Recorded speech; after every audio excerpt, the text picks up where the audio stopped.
You're being dramatic again, my mother sighed, not even glancing up from her iPad as I clutched my stomach beside the cold marble breakfast bar.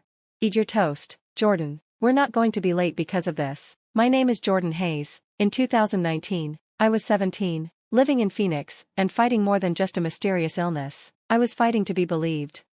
Mom, please, I whispered, my voice barely audible. Something's wrong. The pain, it's worse than yesterday. Black spots danced across my vision, the room flickering like a dying screen. My father slammed his travel mug onto the counter, coffee splashing. Enough, he snapped. We're done with these episodes. 2 mornings this week, Jordan. 2. This attention-seeking stops now. I tried to stand, desperate to prove it wasn't in my head. My knees gave out. I hit the floor hard. The stool crashed beside me. Mom didn't move. She just rolled her eyes. And the Oscar goes to, she muttered. Across the kitchen, my little brother Ryan paused mid-bite, spoon in the air. His face flickered between confusion and concern, taught to believe I was just a drama queen fishing for sympathy. This had been my life for nearly a year. It started with dizziness, then fatigue, bruises, then pain so sharp I could barely breathe. Each time, my parents brushed it off. They had reputations to protect: Dad, a respected bank manager; Mom, the picture-perfect neighborhood president. Their daughter couldn't possibly be sick. Get up, Jordan, Dad ordered. You're going to school. I pulled myself up using the counter, my body screaming in protest. The last time I'd begged to go to the ER, I was grounded for wasting money. School was a blur of pain and exhaustion. My grades, once near perfect, started slipping. More proof, according to my parents, that I was letting myself go. Only Sienna, my best friend, truly saw it. She watched helplessly as I deteriorated. At lunch, I couldn't even keep water down. Jordan, you're getting worse, she whispered. You need a real doctor. They won't listen, I replied. They think I'm making it up. And then, it hit. An explosion of pain lit up my abdomen. I stood too fast. The room spun violently. My tray crashed to the ground. The last thing I heard was Sienna screaming my name as everything went black. When I came to, I was in the nurse's office, blinking against fluorescent lights. Mrs. Hanson, the school nurse, hovered above me, visibly concerned.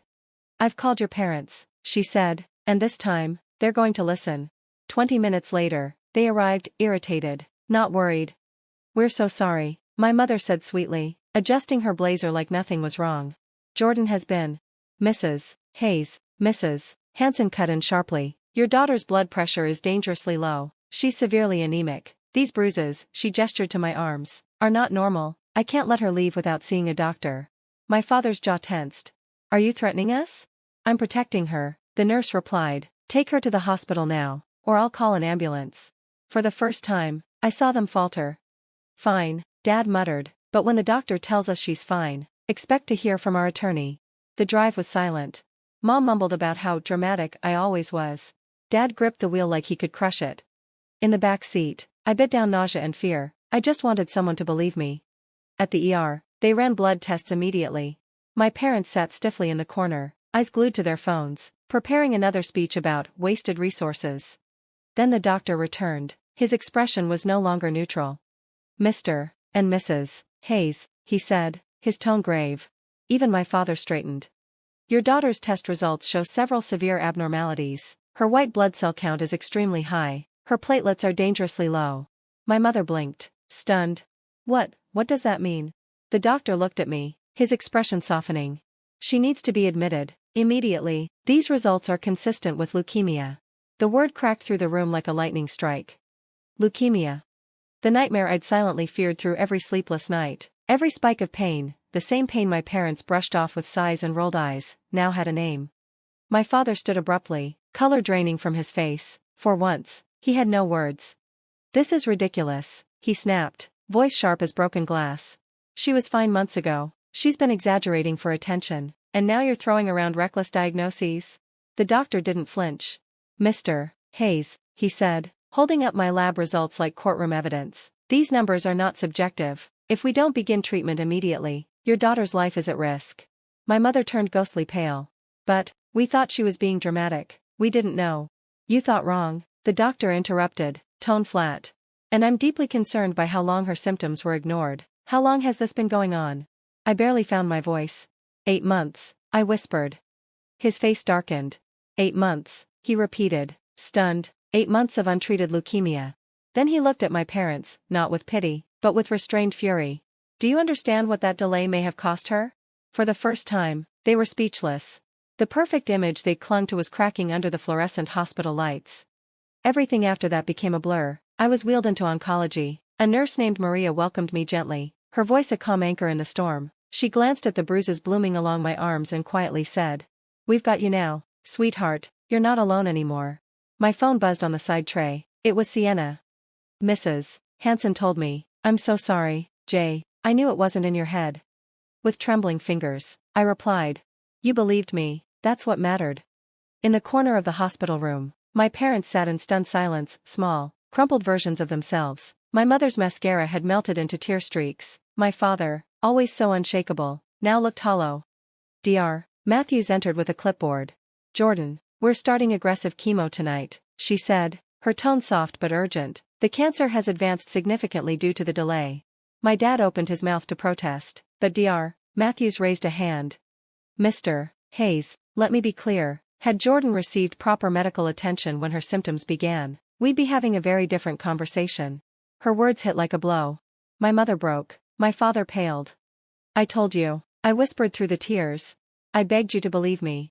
That night, machines beeped steadily beside me, and then I heard it, soft footsteps at the door, my little brother Ryan, clutching the straps of his worn backpack. "And me?" he asked in a shaky voice, his childhood nickname for me. I gave him the best smile I could manage through the tears. "Come here." He sat beside me carefully, legs swinging over the edge of the bed. "Are you really sick?" he asked. "Mom and Dad said you were faking." "They were wrong, I said gently. "I've been sick for a long time." His chin quivered, then, tears. "I'm sorry, I didn't believe you. They said big sisters make stuff up for attention and I thought they were right." I wrapped him in a soft hug, ignoring the four pulling at my arm. "It's not your fault, you're just a kid, they were supposed to know better." Outside, I could hear our parents arguing, their voices tense and fractured, guilt finally surfacing, but it was different now, desperate, raw. Maria came in quietly to check my vitals. She smiled at Ryan. "All right, little buddy, visiting hours are almost over." As she tucked my blanket back around me, she noticed my tears. "You know what the strongest medicine is?" she asked gently. "The truth. Hurts going in, but it heals the deepest." I nodded, because I finally understood. The truth had shattered everything, the denial, the gaslighting, the lies, but it also set me free. No more accusations, no more eye rolls, no more silence. That night, I heard my mother sobbing in the hallway, loud, painful sobs she could no longer suppress. My father's voice cracked beside her. How didn't we see it? What kind of parents are we? That question would haunt them. 3 months into chemo, life looked nothing like before. The hospital was now my world, white walls, blinking monitors, nurses who felt more like family. I lost my hair, my body weakened. But somehow, I grew stronger, not in muscle, but in soul. And my parents, they changed, too. Mom stopped leading PDA meetings and started spending every day at my bedside, reading my favorite books aloud between apologies. Dad transformed quietly. He flinched at every fore insertion, every grimace of pain. One night, I overheard him outside the room, voice trembling. "I failed her," he told Dr. Matthews. "I should have protected her, and instead." Dr. Matthews placed a hand on his shoulder. "Start protecting her now," she said softly. "She doesn't need perfect, she needs present." Word spread through our community. The picture-perfect Hayes family was no longer untouchable. People whispered, church friends stared, PDA moms avoided eye contact. But under that rubble, something new grew: honesty, forgiveness, real healing. Ryan became my shield. He'd barge into my room, messy hair and defiant grin, carrying comic books and pudding cups. "Some kid at school said you were faking," he huffed once. So I told him to educate himself. "Maria says ignorance spreads faster than cancer." I smiled through the pain. Because finally, I wasn't fighting alone. Maria wasn't just a nurse anymore. She had become family, in every way that mattered. She stayed by my side through the darkest nights, when nausea curled in my stomach and fear threatened to consume me.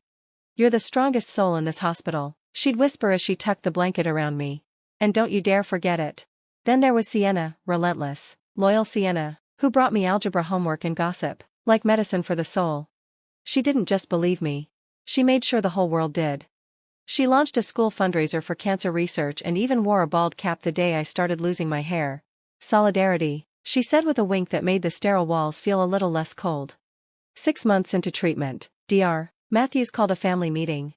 My parents sat stiffly in the consultation room, their hands clasped so tightly their fingers turned white. They'd come to fear these updates, afraid each word might carry the weight of their past denial. But this time, Dr. Matthews smiled. Jordan is responding incredibly well to treatment, she said. Her counts are improving, the cancer cells are shrinking. It's still a long road ahead, but she's fighting like hell. My mother broke down, but for once, her tears were relief, not regret. My father squeezed my hand, his silence soaked in emotion. Then Dr. Matthews' voice turned firm. I strongly recommend family counseling, she said. Because healing your daughter's body is only half the battle. What happened before her diagnosis can't be ignored. For the first time, my parents didn't argue. They simply nodded, surrendering the illusion of perfection that had nearly cost them their child. Counseling was brutal, peeling back years of denial, pride, shame. But piece by piece, we began stitching something real together. 1 year after diagnosis, I sat in Dr. Matthews' office, bracing for results. My hair was growing back in soft, uneven tufts. My latest skin showed something I hadn't dared to hope for: progress. Dr. Matthews flipped through the chart, her voice gentle. When you first came in, I was furious at your parents, she admitted. Not because they didn't love you, but because they loved the wrong things: image, control, denial. I nodded slowly.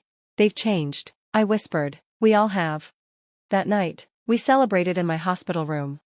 Ryan handed me a glitter-covered card with crooked letters: to the strongest sister in the world. Mom brought homemade soup, the first real meal in months. Her way of saying, I'm done pretending everything's fine. Dad sat in the corner, eyes fixed on me, like he was afraid I might vanish if he blinked. Then, suddenly, his voice cracked the silence. I'm sorry, he said, glassy-eyed. We should have believed you, we should have listened. I reached for his hand. You're listening now, I whispered. And sometimes, that's enough. Cancer shattered the image of who we were. But in the rubble, something honest began to grow. We weren't perfect anymore. We were something better, real. Maria popped her head in with a smirk. Now that's what healing looks like, she said, smiling. And she was right. We were healing, not just my body, but the fractures we'd ignored for years. The truth had hurt, but it had set us free. For the first time in months, I believed the worst might actually be behind us. Now I want to hear from you. If you've made it this far, you know how close I came to losing everything, not just my health, but my voice, my trust, my family. I was called dramatic, attention-seeking, even a liar. But the truth? The truth spoke louder than all of that. So I want to ask, what would you have done in my place? Or maybe, you've been there, fighting to be heard, begging someone to believe your pain. If you have, share it in the comments. I'll read every one, because no one should ever feel invisible. And if you're watching this because you love someone who's struggling, believe them. Listen before you judge. Sometimes the strongest thing you can do isn't fixing anything. It's saying, I hear you. And that can change a life. It saved mine. If this story touched you, hit subscribe, turn on notifications, and stay with me. Because my fight didn't end with a diagnosis. It was just the beginning. And I want you here for every step, because someone out there needs hope right now. And maybe, just maybe, my story can give it to them.